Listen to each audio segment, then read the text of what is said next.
Assalamualaikum warahmatullahi wabarakatuh. Kami dari kelas 10 TCKT 2. Nama saya Alvin Fabian Ronaldo, absen 3. Nama saya Arya Dika Setiawan, absen 1. Kali ini kita akan mengerjakan tugas portofolio bahasa Indonesia, yaitu tentang menceritakan cerita rakyat dari Jawa Timur yang berjudul Legenda Banyuwangi.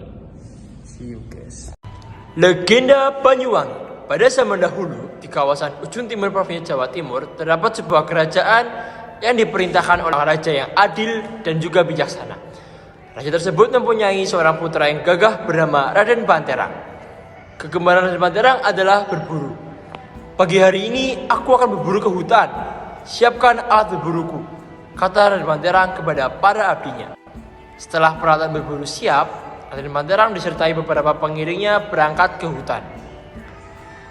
Ketika Raden Banterang berjalan sendirian, ia melihat seekor kijang melintas di depannya. Ia segera mengejar kijang itu hingga masuk jauh ke dalam hutan. Lalu ia terpisah dengan para pengiringnya. Kemana seekor kijang tadi itu pergi? Kata Raden Banterang ketika kehilangan jejak buruannya. Akan kucari terus sampai dapat, tekadnya. Raden Banterang kemudian menerobos semak belukar dan pepohonan hutan. Namun, binatang buruan itu tidak dapat ditemukan. Ia tiba di sebuah sungai yang sangat bening airnya. Segar nian air sungai ini. Lalu, Raden Banterang minum air sungai itu sampai merasa hilang dahaganya.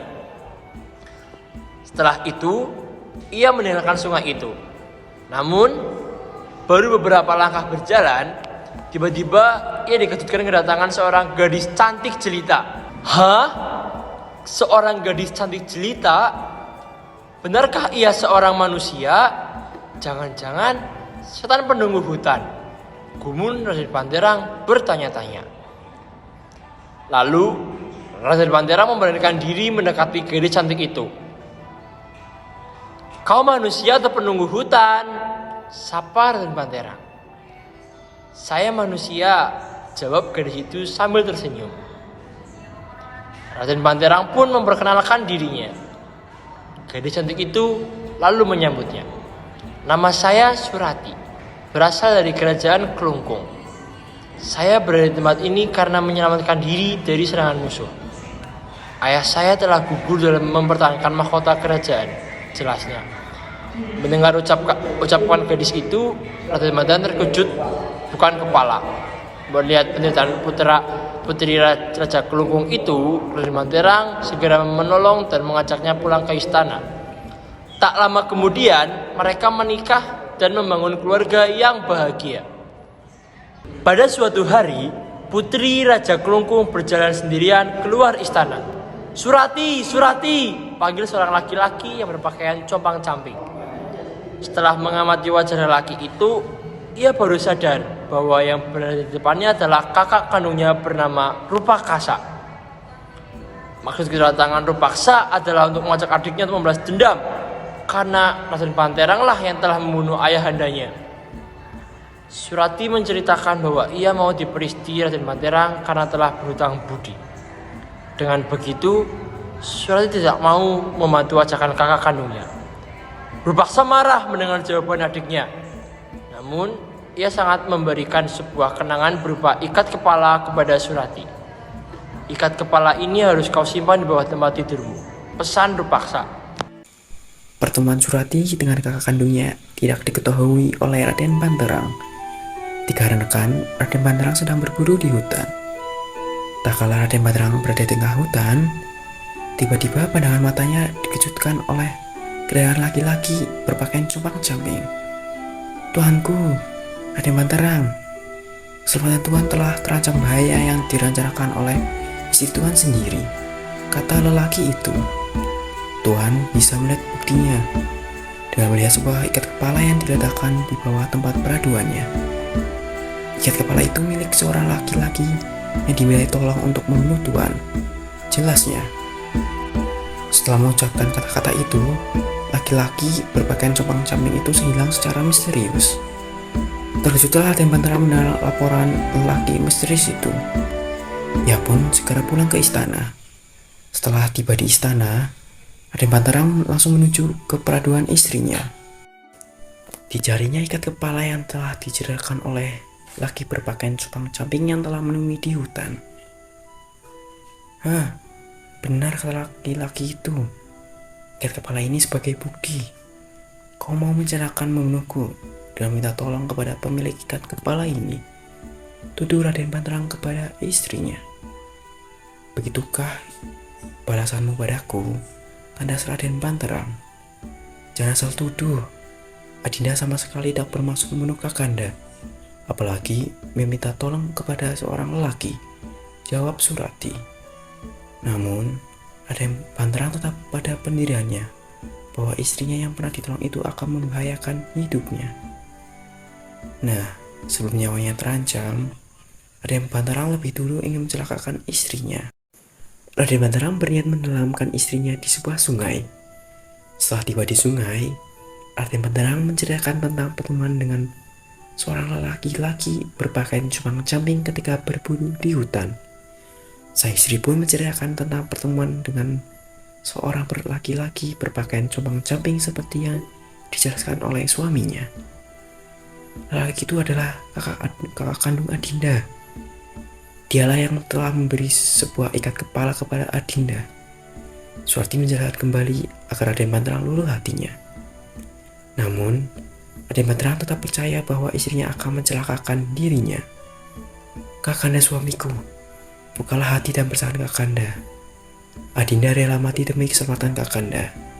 Tetapi, berilah kesempatan kepada Adinda untuk menceritakan hal pertemuan Adinda dengan kakak kandung Adinda yang bernama Rupaksa. Ucap Surati mengingatkan, kakak Adinda lah yang berniat membunuh Kakanda. Adinda dimintai bantuan tetapi Adinda tolak. Mendengar hal tersebut, hati Raden Panterang tetap tidak cair, bahkan menganggap istrinya berbohong. Kakanda, jika air sungai ini menjadi bening dan harum baunya, berarti Adinda tidak bersalah. Tapi jika tetap keruh dan bau busuk, berarti Adinda bersalah, seru Surati. Raden Panterang menganggap ucapan istrinya itu mengada-ngada. Maka Raden Panterang segera menyuruh istrinya itu untuk pergi ke tengah sungai itu. Surati lalu melompat ke tengah sungai lalu menghilang. Tidak berapa lama kemudian terjadi sebuah keajaiban. Bau dan harum merebak di sekitar sungai. Melihat kejadian itu, Raden Panterang berseru dengan suara gemetar, istriku tidak berdosa, air ini harum baunya. Betapa menyesalnya Raden Panterang. Ia meratapi kematian istrinya dan menyesali kebodohannya. Namun sudah terlambat. Sejak itu, sungai menjadi harum baunya. Dalam bahasa Jawa disebut Banyuwangi. Banyu artinya air dan wangi artinya harum. Nama Banyuwangi kemudian menjadi nama kota Banyuwangi.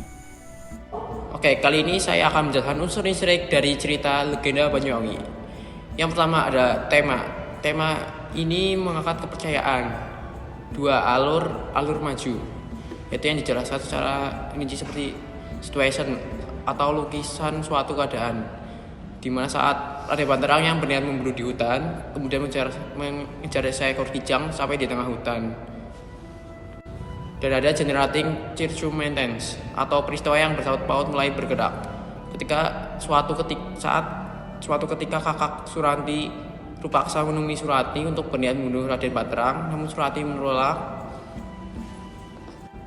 Dan ada rising action atau keadaan mulai memuncak, seperti saat keadaan Rupaksa menemui Raden Panterang untuk menfitnah Surati dengan berkata, ikat kepala yang diletakkan di bawah tempat peraduannya, ikat kepala itu milik lelaki yang dimintai tolong untuk membunuh Tuan.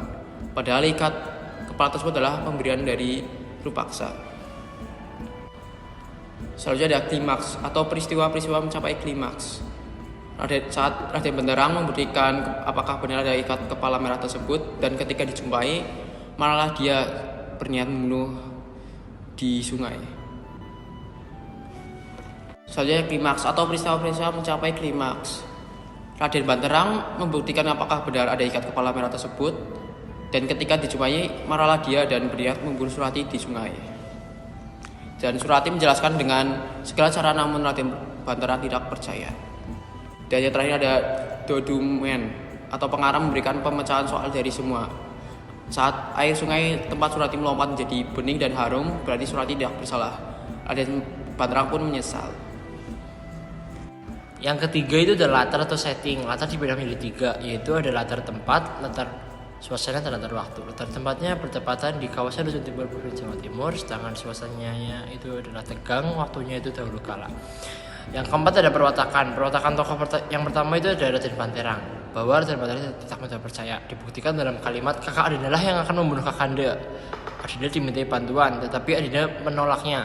Dengan hal tersebut, hati Raden Banterang tidak cair, bahkan menganggap bahwa istrinya itu adalah berbohong. Lalu sifat dari Raden Banterang juga emosian, yang dibuktikan dalam kalimat ketika Raden Banterang ingin membunuh istrinya dengan cara menenggelamkannya ke dalam sungai. Perwatakan berikutnya itu dari tokoh Surati, yaitu setia dan baik, dibuktikan dengan kutipan, Surati tidak mau membantu ajakan kakak kandungnya. Ajakannya adalah untuk membalas atau membunuh Raden Banterang, karena Raden Banterang lah yang telah membunuh ayah dari Surati dan kakaknya itu Rupaksa. Perwatakan yang ketiga itu dari Rupaksa, yaitu pendendam dan licik, dibuktikan dengan kalimat, tatkala Raden Banterang berada di tengah hutan, tiba-tiba pandangan matanya terkejut dengan seorang lelaki yang berpakaian compang-camping, lalu mengatakan sebuah perkataan, yaitu, Tuanku Raden Banterang, keselamatan Tuan terancam. Bahaya yang direncanakan oleh istri Tuan itu adalah untuk membunuh Tuan. Dapat dibuktikan jika dia ingin membunuh dengan melihat sebuah ikat kepala yang diletakkan di bawah tempat peraduannya. Ikat kepala itu dimintai tolong dari orang lelaki yang ingin membunuh Tuan. Jelasnya begitu. Yang keempat yaitu ada amanat. Amanatnya yang dapat kita ambil yaitu kita harus lebih percaya terhadap orang-orang yang benar kita cintai atau keluarga daripada orang lain yang apalagi sama sekali belum kita kenal. Sekian dari kami, mohon maaf apabila ada kesalahan dan kekurangan. Wassalamualaikum warahmatullahi wabarakatuh. Terima kasih guys sudah nonton.